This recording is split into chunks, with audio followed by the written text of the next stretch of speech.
Kwenye video hii nakwenda kuelekeza namna ya kublock mmoja baada ya mwingine kwenye hii wifi ya 5G ya Airtel. Kuweni makini sana. Haka kakipengele kanataka umakini. Ukikosea kidogo hautamblock, utamhide tu.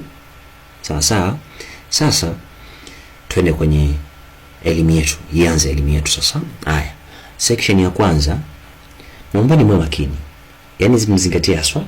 Section ya kwanza tutakuja kwenye section imeandikwa system status. Sawa. System status. Utakuja hapo. Haya, hatua ya pili utakuja kwenye DHCP information. Utabonyeza hapo. Hatua ya tatu utakuja kwenye device list hapa. Utakachokifanya sasa wewe, utakopi MAC address. Kwa mfano labda tuseme unataka kumblock huyu hapa Redmi 12. Sawa? Humtaki kwenye wifi yako. Kwa wale wafanya biashara kwa mfano au mtu labda whatever, mtu yoyote yule. Sawa. Unataka umtoe Redmi 12 au wengine waendelee kubaki.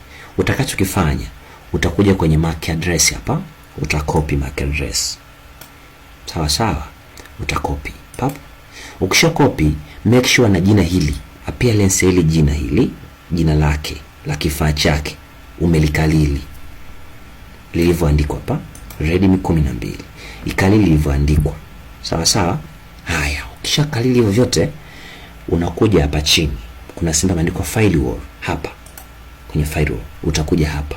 Ukishakuja hapa kwenye firewall, utakuja hii section imeandikwa filtering rules. Hapa kwenye filtering rules utakuja hapa. Baada ya hapa utakuja pameandikwa MAC filtering. Kwanza listen. Ukija kwenye filtering rules hapa, utapiga tiki, utabonyeza hapa kwenye blacklist hapa. Understand? Utapiga kwenye blacklist. Haka karama hapa. Utapiga kwenye blacklist, then utakuja kwenye MAC filtering hapa. Sawa. Tumeelewana vizuri. Haya, ukishakuja kwenye MAC filtering, utapiga hapa add rule. Hapa. Utapiga add rule. Ukishapiga hapa add rule, utaomba uweke MAC address. Utajaza ile MAC ya ile simu ambayo imeconnect. Utapaste hapa ile MAC yetu kule. Hapa kwenye neno li MAC utajaza jina la kile kifaa. Niliwaambia pale kwamba mkalili ile jina. So mimi nitajaza Redmi 12. Sawa.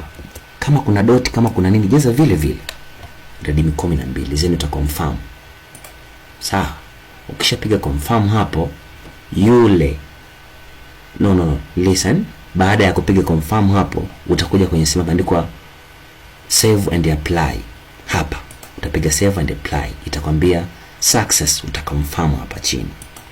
Baada ya hapo, huyu mwenye hicho kifaa kule akifungua hata ingia popote pale. Itamwambia wifi yake iko connected, sawa, lakini hataweza kufungua Facebook, hataweza kufungua platform yoyote ile unless paka uje umtoe kwenye system. Sasa namna ya kumtoa, utakuja hapa, utakuja vile utakuja sehemu hapa imeandikwa delete. Hapa utamdelete. Sawa, utaconfirm. Kisha confirm hapo tayari utakuwa kwenye system. Hapo tayari ataendelea kupeluzi na kila kitu. Nadhani hakuna niliyemwacha sehemu hii. So kama kuna section imekuacha, uwanja wa comment hapo chini, niandike comment, nitakusaidia. This is Dr. Chaz, Telegram natumia Dr. Chaz official. Asante kwa kunisikiliza. Kama una swali, karibu hapo chini kwenye comment, nita reply.